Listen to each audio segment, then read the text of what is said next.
복음을 올바로 알아야지 올바로 누리게 됩니다. 복음을 정말 우리가 얼마나 알 수 있는지, 교회를 다니지만 복음을 정말로 아는 분들이 많지 않은 것 같아요. 오히려 복음의 모조품들을 많이 알아서 세상의 복음들을 여전히 교회 안에 끌어들여서 이렇게 기복신앙적인, 또 복음의 본질을 이해하지 못하는 경험들을 많이 하게 됩니다. 바울은 복음을 알았습니다. 복음은 예수 그리스도시죠. 또 복음의 가치를 알았습니다. 그리고 복음을 통해서 그의 삶이 변화가 되었죠. 그렇기 때문에 그는 복음을 알았고 누렸던 사람입니다. 사도 바울은 열등의식이 꽤 있었던 사람이 분명해요. 전승에 하면 그의 얼굴은 아주 못생긴 얼굴입니다. 매부리 코에 키는 작았고, 그리고 안짱다리에 눈에는 안질이 있었을 거라고 보고, 심지어는 간질이 있었을 것이다 라고 이야기를 합니다. 인간이 가지고 있는 가장 큰 문제 중 하나가 이 자존감이라는 문제라는 거죠. 인간이 실패를 하게 되면 그 실패보다도 더 무서운 게 있죠. 그것은 내가 실패자라는 것과 함께 경험하는 게 열등의식이죠. 열등의식이 오면 우리에게 더 무서운 게 옵니다. 무력감이 옵니다. 무력감. 또는 나는 별로 가치가 없는 존재야. 나는 쓸모가 없어. 살만한 이유가 없어 라고 하는 극단적인 생각까지 가게 되죠. 뭐 자존감이 뭐 괜찮은 게 아닙니다. 네, 거기다가 어린아이들도 굉장히 부모로부터 자존감이 확 떨어지는 얘기를 반복해 듣잖아요. 그럼 힘듭니다. 정말 복음을 안다면, 복음 안에서 나의 존재가 어떤 존재인가를 정말 깨닫기 시작한다면 다른 스토리가 되는 거죠. 또 바울은 이게 무력했어요. 그래서 그는 늘 연약하기 때문에 좀 이렇게 건강하게 원했지만 그는 늘 아팠어요. 병약했어요. 육체에 가시가 있었습니다. 그래서 하나님 앞에 기도하지, 하나님 좀 육체에 가시 좀 걷어가. 내가 좀 건강하면 또 저 일 많이 할 것 같이 생각이 된다고 이렇게 얘기를 하잖아요. 근데 하나님께서 허락하지 않으세요. 왜냐하면 그 육신의 능력과는 비교할 수 없는 이 복음 속에 담겨 있는 능력을 경험하게 하기 위해서 하나님께서 그렇게 하시는 거거든요. 오늘 이제 복음에서 누려야 될 여러 가지, 우리가 어떤 복음이라는 선물을 받았는데 그 선물의 가치를 모르면 그것을 누릴 수가 없잖아요. 예수 그리스도는 신구약 성경의 스토리의 주인공이실 뿐만 아니라 모든 계시라고 그러죠. 하나님의 모든 계시의 절정이시고 완성이거든요. 여러분, 세상의 교육이 뭐 대단한 것 같지만, 뭐 하버드, 예일, 뭐 다 이런 이제 아이빌리그도 얘기만 하지만, 여러분 그런 모든 교육들이 그리스도에게 와서 그리스도를 만나지 않는다면 성경은 그건 다 초등학교에 불과하다는 거죠. 왜냐하면 우리를 영원한 구원으로 이끌지 못하는 교육이라는 것은 뭐 그건 나중에 가면 쓸모 없는 거예요. 또 아이들이 좀 공부를 못하고 뭐 그럴 수 있어요. 그러나 그것으로 인생이 다 끝나는 게 아니잖아요. 좀 늦으면 어때요? 네, 그리고 이게 정말 중요한 것은 아이들이 예수 그리스도를 만남으로 예수 그리스도 안에서 주시는 그 부요함과 진정한 자아상과 진정한 자존감과 그리스도의 성령을 통해 주시는 그 자신감을 갖게 되면 인생의 스토리는 달라지거든요. 예수를 만나게 해줘야 됩니다, 아이들에게. 그게 최고의 부모 역할이고 예수 그리스도 안에 담긴 복음의 비밀을 깨닫게 해주는 게 중요하거든요. 그러면 오늘 사도 바울이 경험했던 이 복음의 이야기 가운데, 그가 누렸던 것 가운데 특별히 두 가지에 초점을 맞춘, 첫째는 복음 속에 담긴 하나님의 사랑을 누리라는 거죠. 사랑. 복음의 이야기는 사랑의 이야기거든요. 근데 세상의 사랑과 달라요. 세상의 사랑은 조건적이에요. 뭐 얼굴이 예쁘고, 뭐 공부를 잘하고, 또 실력이 있고, 역량이 있고, 뭐 인맥이 좋고, 뭐 이런 게 다 그런 조건이잖아요. 내가 성공하고 돈 많이 벌어오고 이렇게. 그게 다 조건이 돼가지고 결혼해가지고도 남편이 좀 돈을 못 벌어오거나 무능하면 이상한 눈치로 째리를 봐요. 이렇게. 왜냐면 그게 사랑의 본질을 몰라서 그렇거든요. 근데 하나님의 사랑의 특징 중에 하나가 뭐냐면 사랑할 수 없는 대상을 사랑하셨다는 거예요. 우리가 미숙할 때, 우리가 연약하다는 말을 우리가 미숙할 때, 아직 성장하지 않을 때, 또 우리가 죄인 되었을 때 하나님 우리를 사랑하셨다는 거예요. 사랑할 수 있는 제 대상이 아닌데 사랑했기 때문에 이게 복음의 스토리라는 거죠. 신데렐라의 스토리가 바로 그런 스토리가 아니겠어요?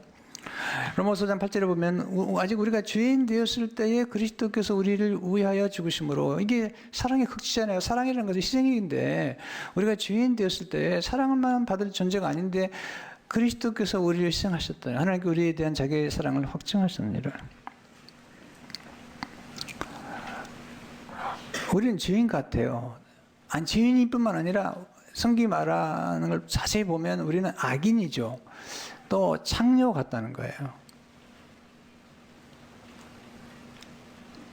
본 남편을 떠나가지고 다른 남자하고 놀아나는 창녀와 같다는 거예요. 왜?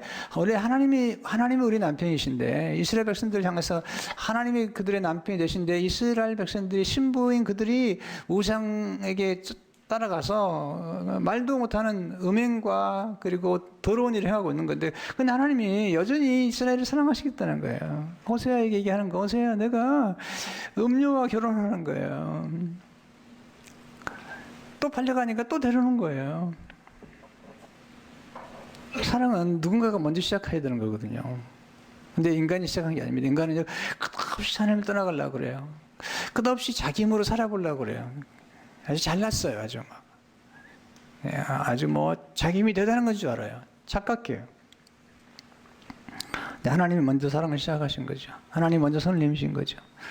요한일서 4장 10절에 보니까 사랑은 여기 있으니 우리가 하나님을 사랑한 것이 아니요, 하나님이 우리를 사랑하사 우리 죄를 속하기 위하여 화목제물로 그 아들을 보내셨습니다. 화목제물은 희생제물이에요.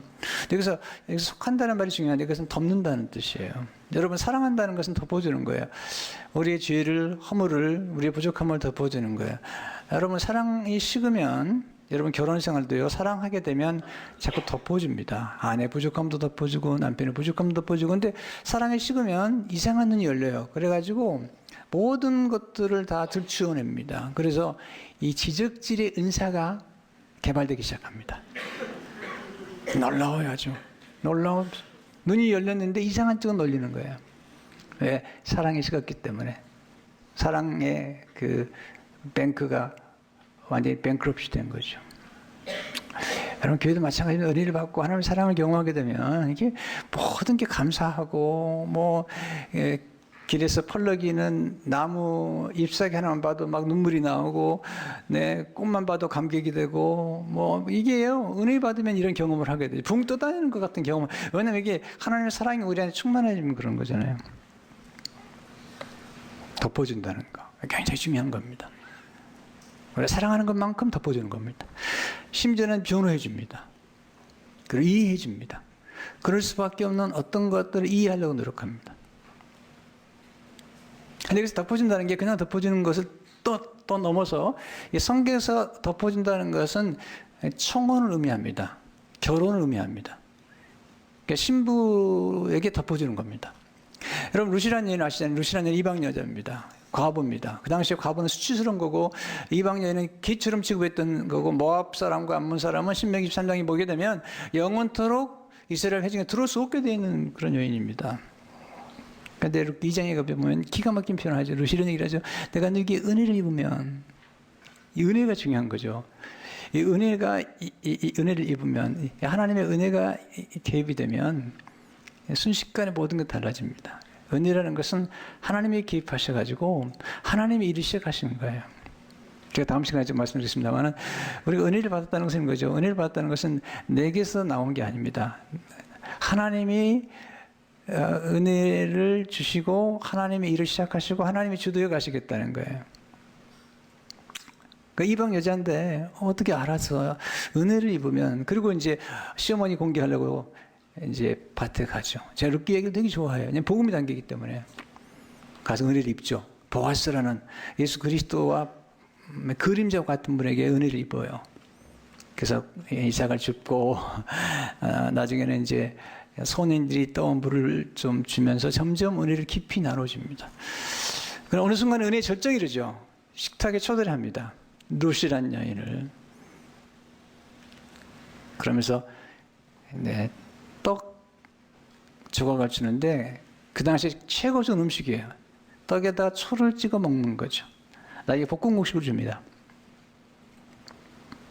거기서 끝나지 않습니다. 3장에 가면 이 시어머니가 자기 며느리가 자기를 공개한 걸 보면서 이런 생각이 듭니다. 아, 며느리 결혼시켜야 되겠다. 그리고 며느리 불러가지고 이제 작업의 정석을 가르칩니다. 어떻게 하면 보아스가 결혼할 수 있는지, 그리고 이제 보아스가 어디에서 누워 있을 것이며 얘기한 다음에, 그리고 보아스를 만나면 무슨 말을 해야 될지를 가르쳐 줍니다. 그게 룻기 3장 9절이죠. 이러다 내가 누구냐 하니 밤에 이제 만난 거죠. 대답하되 나는 당신의 여종 룻이오니. 예, 여종이래, 여종이래. 당신의 옷자락을 펴 당신의 여종을 덮으소서. 이런 당신이 기업을 물을 자가 되면이이다. 이게 기업 물을 자란 말이 킨스맨 리디머, 이건 구속자란 말이에요. 킨스맨 친족 구속자란. 우리 하나님 예수님 우리의 친족이 되시고 우리 구속하러 오시잖아요. 나를 거두어달라는 거예요. 나의 신랑이 되어달라는 거예요.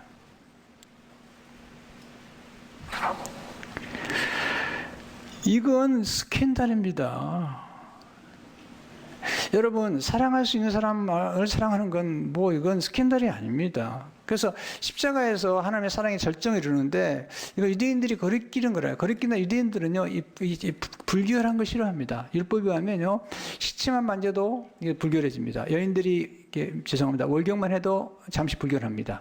거기다 나병 만지면 불결해, 같이 불결해지는 겁니다. 그런데 하나님이 그 당시에 이 구약에 하면 창녀는 제사장과 결혼도 못합니다. 그리고 창녀가 번 돈은 하나님 앞에 드릴 수도 없습니다. 그런데 지금 하나님이 창녀와 같은 우리와 사랑을 시작하셨다는 거예요.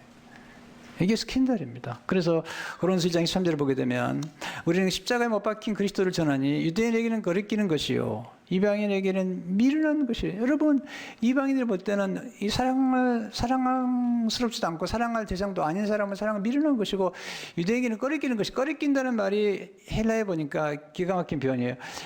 스칸달론이라는 표현인데 여기서 스캔들이 나왔어요. 하나님이 거룩하신 하나님이, 정의로우신 하나님이 더럽고 추하고 불의한 인간. 더 놀라운 건 불의하고 더럽고 추하면서 스스로가 의롭다고 생각하고 착각하면서 교만을 떨고 있는 인간. 자기 주제를 모르는 인간. 근데 예수님 오셔가지고 누굴 사랑하셨죠? 예수님 뭐라고 말씀하시죠? 건강한 사람에게는 의사가 필요 없다는 거예요. 그러니까 내가 스스로가 의롭다고 생각하는 바리새인들은 주님이 가장 경멸하셨거든요.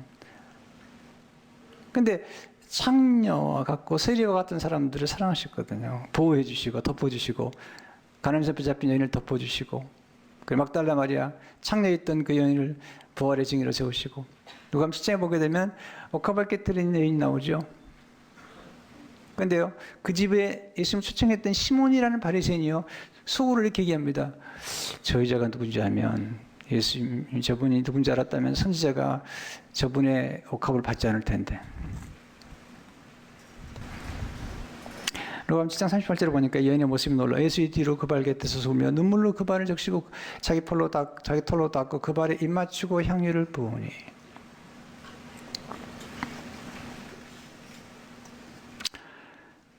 여러분, 여인이요, 성경에 보면 죄인인데, 죄인이란 말이 여기서 뻔한 죄인은 창녀라는 거예요. 근데 창녀가 돈을 벌어가지고 옥합을 샀는데 그걸 받으셨어요. 그러면서 신문을 얘기합니다. 너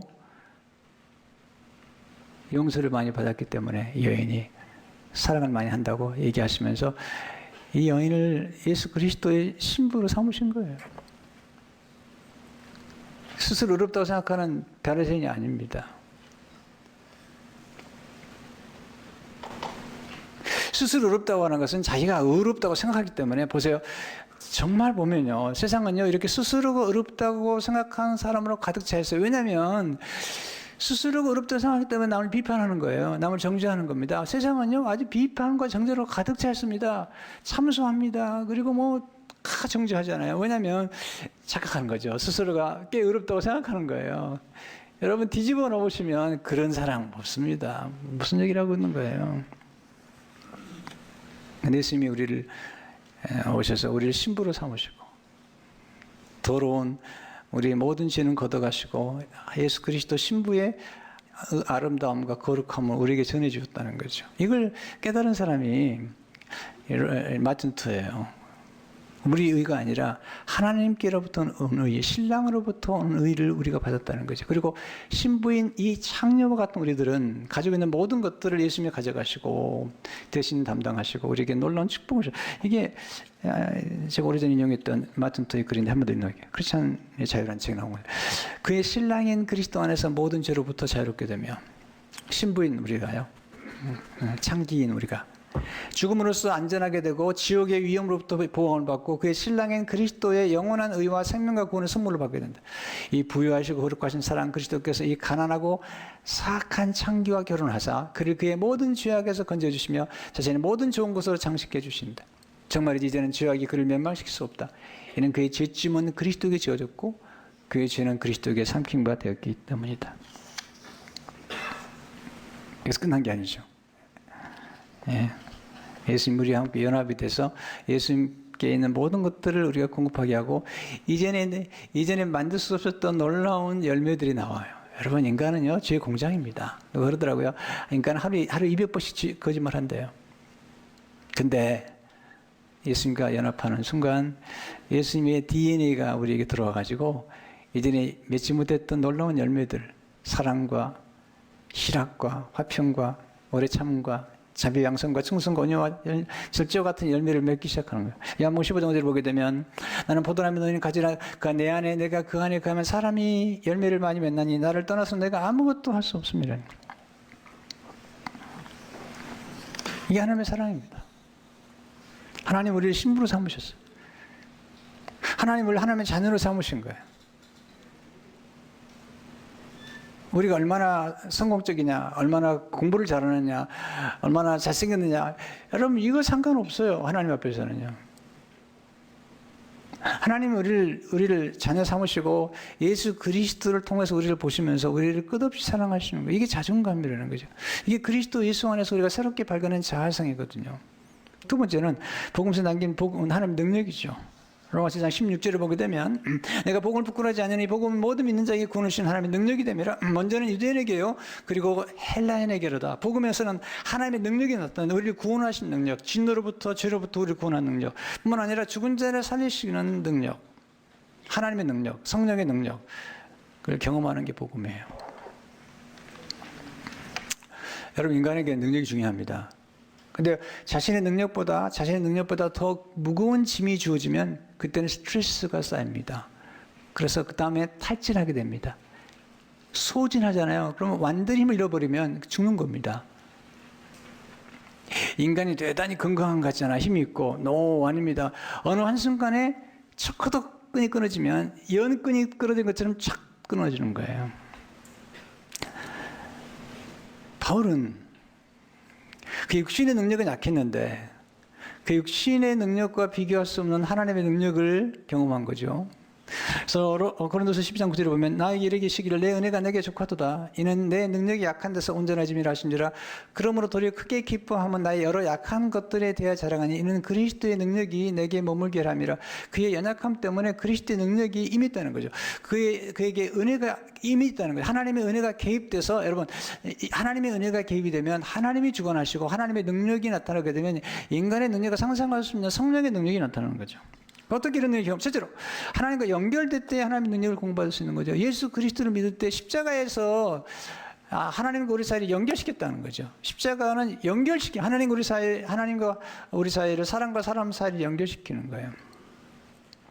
또 우리 스스로도 우리 깊은 내면의 깊은 존재와 연결되는 것은 십자가밖에 없잖아요. 두 번째는 하나님을 앙망할 때, 하나님을 의지할 때, 하나님 앞에 기다릴 때, to one. 여기는 호프라고 그러죠. 하나님의 능력을 공급받을 수가 있는 거죠. 이사야 40장 10절 보면요. 여호와를 악망하는 자는 새 힘을 얻으리니, 이게 새 힘이라는 게 놀라운 거예요. 이것은 인간의 연약한 힘과 하나님의 힘을 교체하는 거예요. 독수리가 날개치며 올라간 것 같은 것이면 이게 비상하신 힘. 다른 박질해도 건비하지 않냐고 걸어가도 피곤하지 아니하리로다. 이것은 인간의 힘이 아니에요. 하나님의 힘으로 가는 거예요. 이 말씀 전에 이렇게 얘기해요. 이사야 40장 10절을 보게 되면 소년이라도 피곤하며, 소년들 힘 좋잖아요. 네, 곤비하며 장정이라도 넘어지며 쓰러지되 자빠진다는 거예요. 이 녀석이 장정이란 말은요, 인간의 힘의 절정입니다. 여러분 나이가 드신 분들은 그걸 기억하실 겁니다. 내가 젊었을 때는 얼마나 힘이 좋았는지, 피곤도 모르고 며칠씩 잠을 안 자도 그게요 힘의 절정입니다. 근데 인간이라는 게요, 그래도 자빠지는 거야. 세 번째, 기도를 통해서 하나님의 능력을 공급받아야 돼. 여러분, 내 안에 있는 육신의 힘만 가지고 살면 안 됩니다. 이게 육의 사람이 그래요. 육의 사람은요, 자기 무리를 해요. 그래서 교회도 어떤 분들은요, 일하다가 금방 지쳐요. 시험이 금방 빠져요. 그래가지고 못하겠대 그냥. 그렇죠. 자기 힘을 했으니까. 그리고 사람들에게 인정받으려 했으니까. 여러분, 성령의 능력을 한 사람들은 하나님 보기 때문에 그렇게 쉽게 포기하거나 그렇지 않아요. 푸르르 그냥 하다가 말고. 네. 이게요, 진짜 꾸준히 하는 게 힘인 거예요. 하늘을 비상하는 것도 능력이지만 한 걸음 한 걸음 계속 끝까지 가는 거, 이거 진짜 놀라운 거죠. 이것도 능력이라는 거예요. 그래서 주님께서 말씀하시잖아요. 성령 받기 전에는 전도도 하지 말라는 거예요. 누가복음 24장 49절에 보게 되면, 볼자 내가 내 아버지께 약속하실 것을 너에게 보내리니 너희는 위로부터 능력으로 입혀질 때까지 이 성에 머물러 하시니라. 위로부터 내려온 능력, 성령의 능력이 아니면 안 되는 거죠. 여러분, 예수 그리스도를 믿고 이 십자가를 이해하는 것은, 이것은 성령의 능력이 아니면 이해할 수 없는 거예요. 복음을 어떻게 이해합니까? 이 성령의 능력을 경험해야지 말씀이 들어오고 하나님의 말씀이 은혜가 되고 또 성령의 능력으로 일을 해야만이 짜증이 안 나는 거야. 가끔 교회라도 막 짜증을 부리는 분들이 계세요. 막 신경질을 부려. 내가 그럽니다. 하지 마시라고. 하나님이 기뻐하지 않는다고. 은혜스럽지 않다고. 그럼 왜 이런 얘기? 기도가 끊어지면 그래. 기도가 끊어지면. 예배를 안 드리면서 일만 하는 분들이 계세요. 아주 위험한 분입니다. 성경에 보면요, 육의 사람이 있다는 거예요. 이 사람은 아예 하나님을 몰라요. 육에 속한 사람이 있습니다. 교회는 나오지만 영의 세계를 몰라요. 영의 속한 사람에 대해서 성령의 생각을 하고 성령의 능력을 따라서 일을 할 때 이게 놀라운 것을 경험하게 되고, 목회라는 거 아십니까? 이거 한 사람 데려오는 거, 이게 인간의 노력만 가지고 되는 게 아니에요, 여러분들. 하나님께 나가야 돼요. 히브리 4장 10절을 보세요. 그럼 우리는 구원하심을 받고 때를 따라 돕는 은혜를 얻기 위하여 은혜의 보좌 앞에 담대히 나갈 것이니라. 사람의 도움이 아닙니다. 하나님의 도움을 받아. 물론 사람의 도움 필요하긴 하지만 사람의 도움은 한계가 있다니까요. 여러분, 이제 집에 환자가 생기면 제가 늘 부탁하는 게 뭐냐면, 환자를 돌보는 가족들에게 지치지 않게 하십시오. 잘 드십시오. 그리고 좀 쉬십시오. 샤워도 좀 하시고. 왜냐면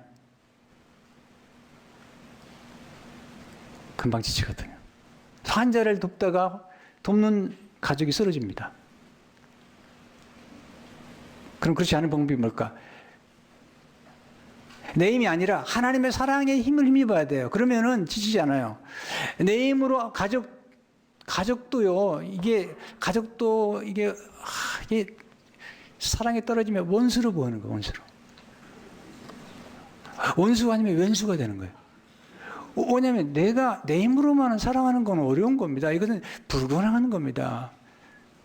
그래서 하나님의 사랑이 우리에게 필요해요. 하나님의 사랑은요, 한이 없어요. 하나님의 사랑은 무궁무진해요. 하나님은 죽어도 넘치는 거죠. 로마서 5장 5절을 보시면, 소망이 우리를 부끄럽게 하지 않으면 우리에게 주신 성령으로 말미암아 하나님의 사랑이 우리 마음에 부은 바, 이건 God has poured out His love into our heart. 이거 그냥 부어주신 거예요. 그러기 위해서는 우리가 항상 하나님께 나가서 기도하고. 여러분, 은혜가 떨어지고 교회 일을 하는데 팍팍하고 그러면요, 점검해 보셔야 됩니다. 기도 생활이 어떤가. 여러분, 하나님의 말씀을, 영적인 하나님의 말씀을 먹지 않으면 세상에 떡만 의지하게 되는 거예요. 떡만. 사람의 떡으로만 사는 게 아니라고 하잖아요. 여러분, 마귀가 와서 제일 유혹한 게 뭐죠? 예수님 앞에 와서 40일 금식하셨어요. 배고픈 거죠. 돌로 떡을 만들라는 거예요. 예수 뭐라고 하시죠? 사람의 떡으로만 사는 게 아니라는 거예요. 우리는 자꾸 떡에 집착하잖아요. 떡이 뭡니까? 돈입니다. 이 떡이 안전입니다. 이 떡이 커야 되고, 만약에 안 크면 남의 거 빼앗아야 되고, 그러니까 다 떡만 의지하는 거예요. 그러니까 인생이 공고한 거죠. 그러나 하나님의 말씀, 영적인 세계 속에서 하나님의 성령의 능력을 힘입고 나면 신비로운 평화가 나타나고 여유가 있고 자족하는 거예요. 행복이라는 게 자족하는 거 아니겠어요? 여러분, 하나님 화평을 누리며 그 영광을 즐거워하십시오. 로마서 1절을 보니까, 그럼 우리가 믿음으로 의롭다 하심을 받았으니 우리 주 예수 그리스도를 말미암아 하나님과 화평을 누리는 관계예요, 관계. 그것은 우리 안에 그냥 평화를 누리는 게 아니라 하나님의 관계에서, 또한 그로 말미암아 우리가 믿음으로서는 은혜에 들어감을 얻었으며, 와우, 은혜에 들어갔어요. We gained access by faith into the grace. 하나님의 은혜에 그냥 들어가게 된 거죠. 하나님의 영광을 바라고 즐거워하는 가장 큰 즐거움은 뭐냐면 예수 그리스도의 임재 영광을 누리는 거죠. 여러분, 가치를 알아야죠. 이게 가치를 모르면 이게 우습게 여깁니다. 옛날에는요, 가치를 몰랐어요. 또 저도 가치를 모르고 줬던 거예요. 이제는 이게 좋은 거구나라고. 복음도 똑같은 거예요. 복음을 우리가 정말 알면 이거 나누는 게 달라집니다. 이게 누리고 나면 달라집니다. 우리로 하여금 우리를 보배롭게 여기시고 우리에게 진정한 자존감과 자신감과 그리고 자부감을 줄 수 있는 분은 그리스도밖에 없습니다. 세상에서는 안 그렇습니다. 여러분, 교수 생활도 보면 그냥 다 싸우는 거예요. 경쟁이 얼마나, 같은 교수들끼리도 막 인사도 안 합니다. 이 세상이라는 게. 그 똑똑한 사람들이, 성도 여러분, 예수 그리스도만이 우리의 복음이신 걸 믿으시기 바랍니다. 예수님의 사랑과 능력이 아니면 우리는 때는 승리할 수 없는 거죠. 그리고 이 예수님의 복음을 통해서만이 영원한 복락을 누릴 수 있는 겁니다. 이 놀라운 은혜가 여러분의 계속되기를 주의 이름으로 축원합니다.